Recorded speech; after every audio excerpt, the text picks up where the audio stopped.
Had a really good day yesterday. Not as good today. I didn't think. Well, yesterday was an off day. The day before that was really good. You would think we would have, a little more energy. I would hope. I told them just a while ago. I mean, if you're only excellent when people are watching, it's really not excellence. It's just performing. And I don't know. I didn't think we had. There were spurts of practice that were really good, and then others that I thought we just kind of got through. So we've got to improve that and make sure that every rep, every day must be stacked in order to win these competitive close games that we're going to be in. And just kind of, I may feel different when I watch the film, but we did take care of the ball. But thought in the third and short period, defense really, they had great energy there, and really two guys really flashed, and that's Atkins and Dees. They really flash, man. When they decide to hit a gap, it's in a hurry. Obviously, the front had to play well for that to free them up also. But I don't know. I thought they really dominated that drill, and that's one where again you go back to some of the reasons we haven't had the success we've wanted. It's been some of those critical downs, like those 3rd and 1s, 3rd and 2s. And we've got to be excellent in those on offense and defense. Today, defense was really dang good in those. I think we had 8 reps of it, and we were probably 2 of 8, which is not going to be enough to win games. So we've got to go back and look at that. Obviously, we don't have everything in right now, but still, you've got to execute those and get those first downs. But also, it's really nice to see the defense not give those up. So thought the Skelly period was an offensive period that went really, really well. Thought our quarterbacks were sharp and receivers were sharp. We completed a lot of balls, but we should. I mean, that's an offensive drill, and that's what you should do. That should be the expectation. So, again, I thought one of our best days in a long, long time 2 days ago. Today, up and down, but still some good things. You talk about, we've been talking about young guys on defense, and there's a lot of newcomers on this defense, some older guys too, but how important is it for these young guys to come in and push and step up like they've done so far in camp? Yeah, it's like I've said, there's no greater motivator than competition, somebody being behind you. The one thing I love that DJ and our defensive staff are doing, there are no 1s, 2s, 3s. You'll look out there one time and we say offensively, all right, let's go with this one group or whatever we call this one group, and heck, he may have 3, 4, 5 freshmen out there, and I love that.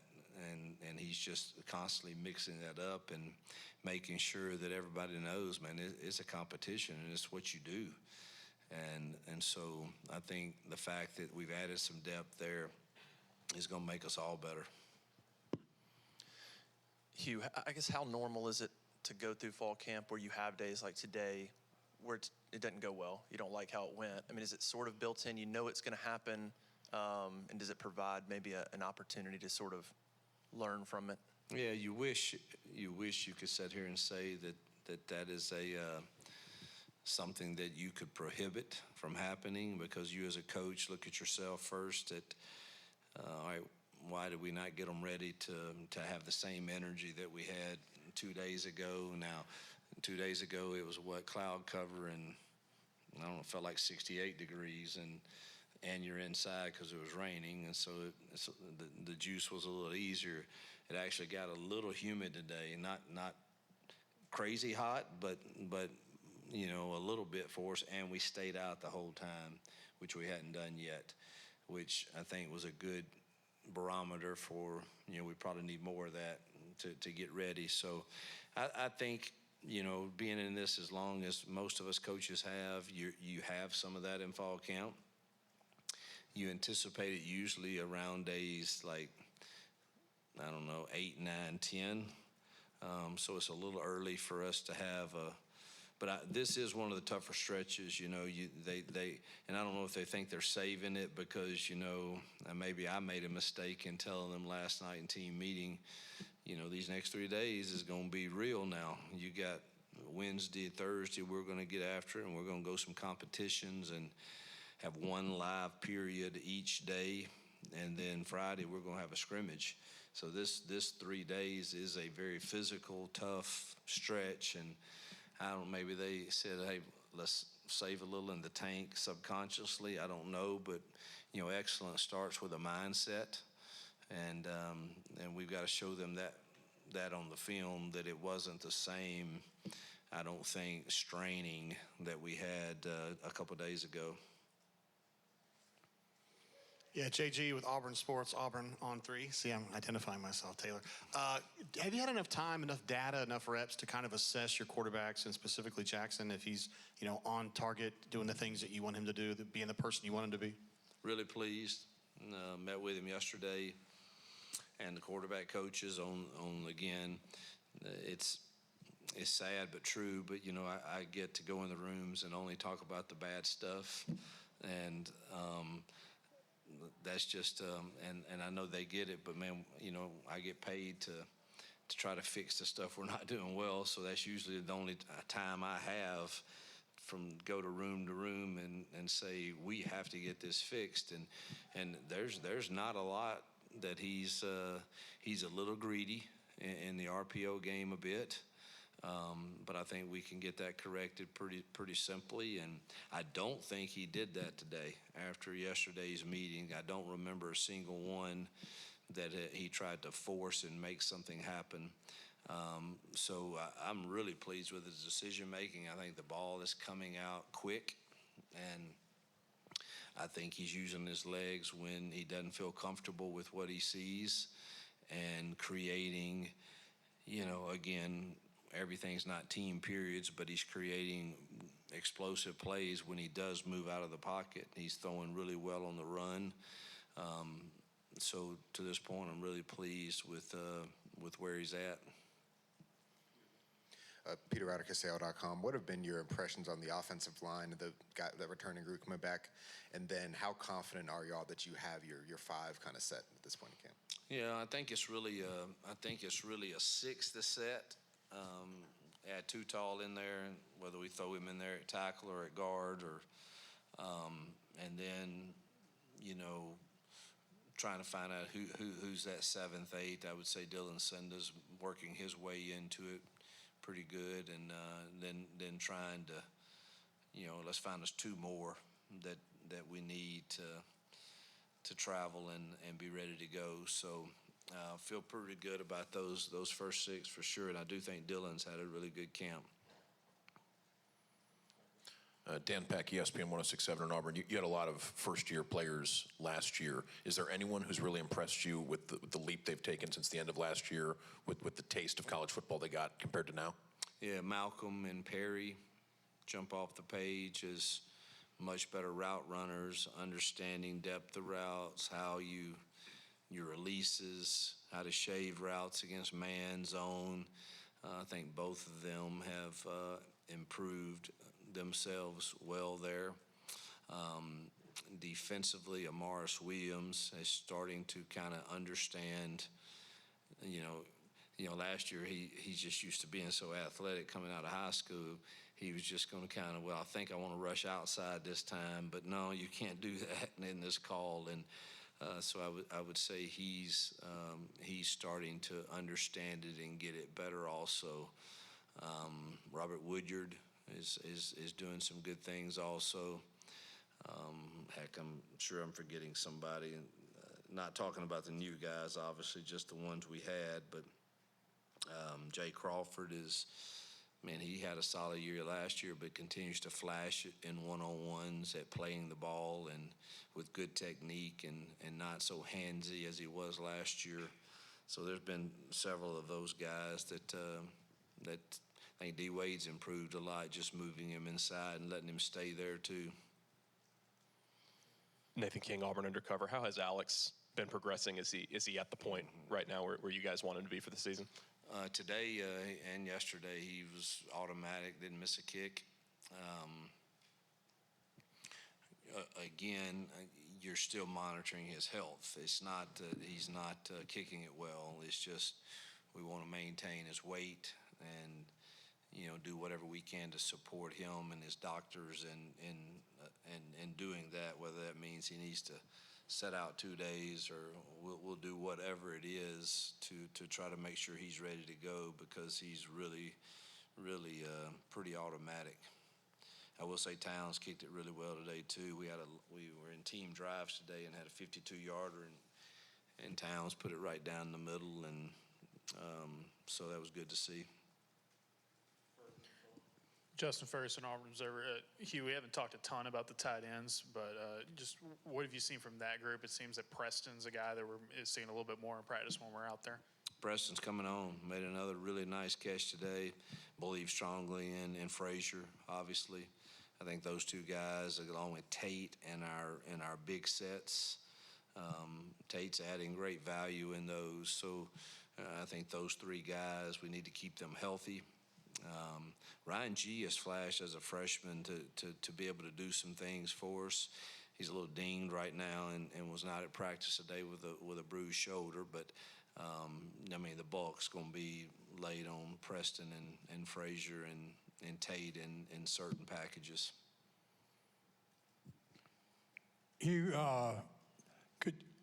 2 years ago, the wide receiver position didn't look so hot, and you've gone from there to where you are now with the talent and the depth you have now.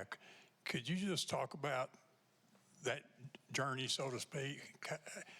That obviously was a priority, and just how you managed to get to this point from where you were.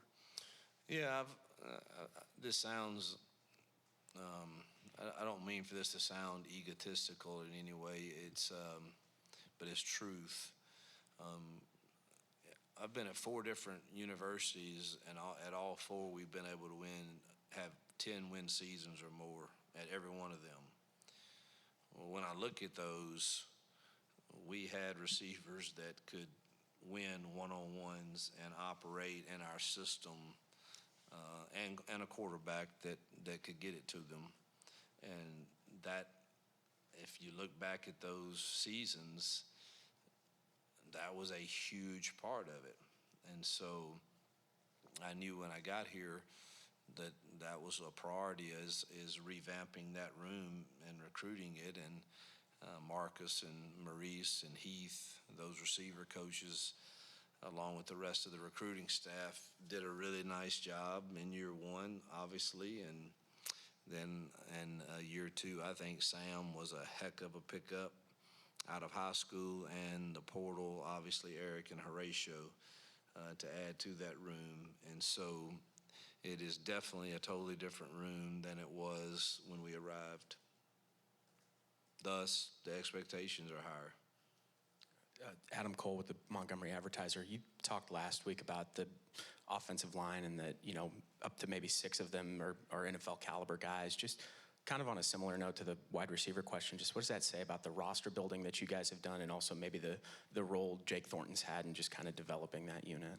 Yeah, Jake and Hiller and Cam Stutz, who are our O-line staff, it takes a lot, and our personnel staff. We've Aaron Pittard, who's everybody in that personnel room is kind of assigned to a position, and he's assigned to the evaluation of those guys, whether portal or now we've just hired another guy from the NFL to help us that we just named director of scouting of college scouting, that can help us also. But I think those guys have done a really nice job of evaluating and continuing to develop the ones we have. So it speaks a lot. I feel like we've got our best offensive line that we've had since we've been here, and it's got to show. We've got to find a way for those guys to protect and run the football, But the optimism is you feel like they have the ability to do that. Now we've got to get it out of them. Caleb Jones, AuburnSports.com. Hugh, how's the health of this team? Are there any guys coming back from injury or and any new Yeah, ones we popped got up? it's camp. We got a lot of guys in yellow jerseys and guys that are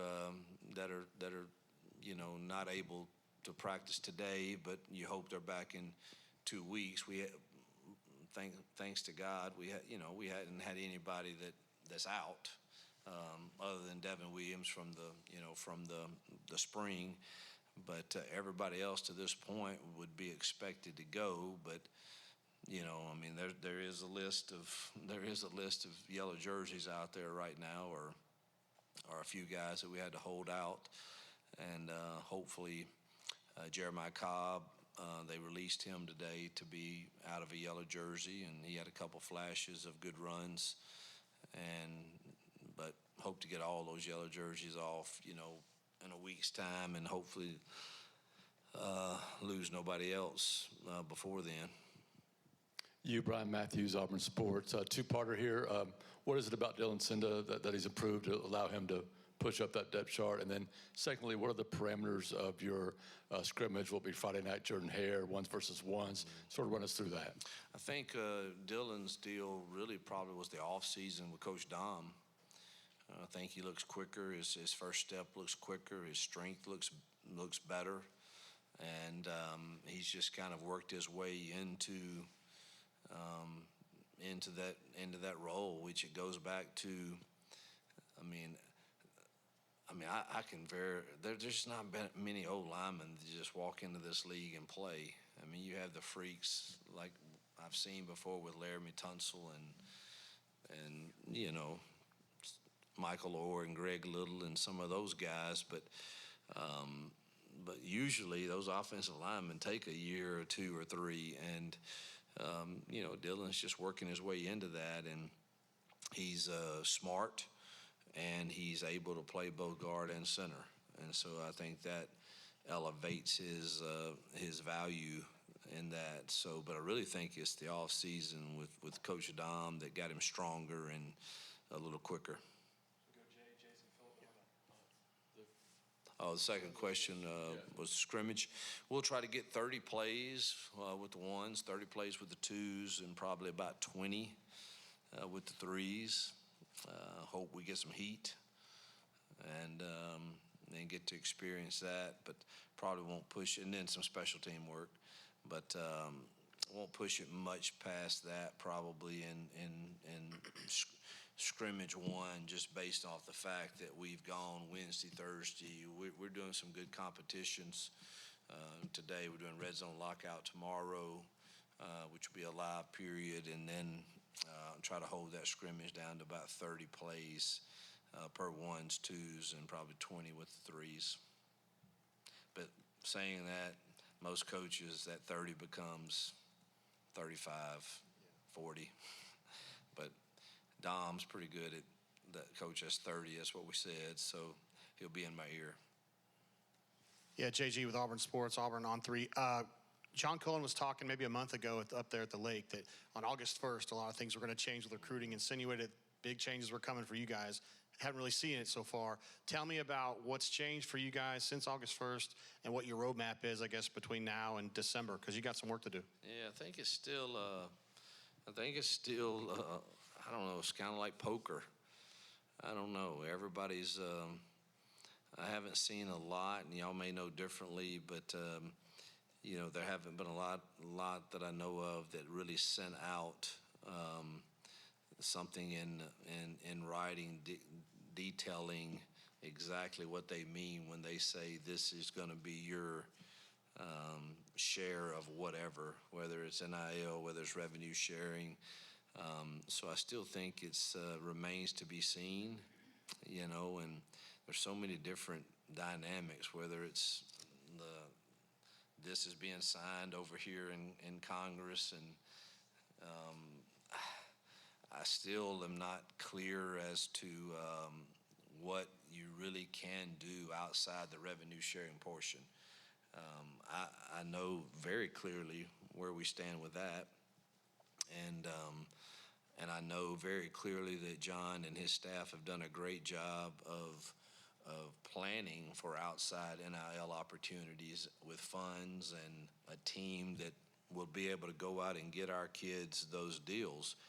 What I don't know how anybody can say with a straight face and without deceiving is, what does Deloitte say about those deals and the value of them for a high school kid? I'm pretty confident that the transfer kid has probably earned the right that you can say to him, you're going to get some outside NIL deals, and give samples of what's happened in the past for a similar player at that position, if that makes sense.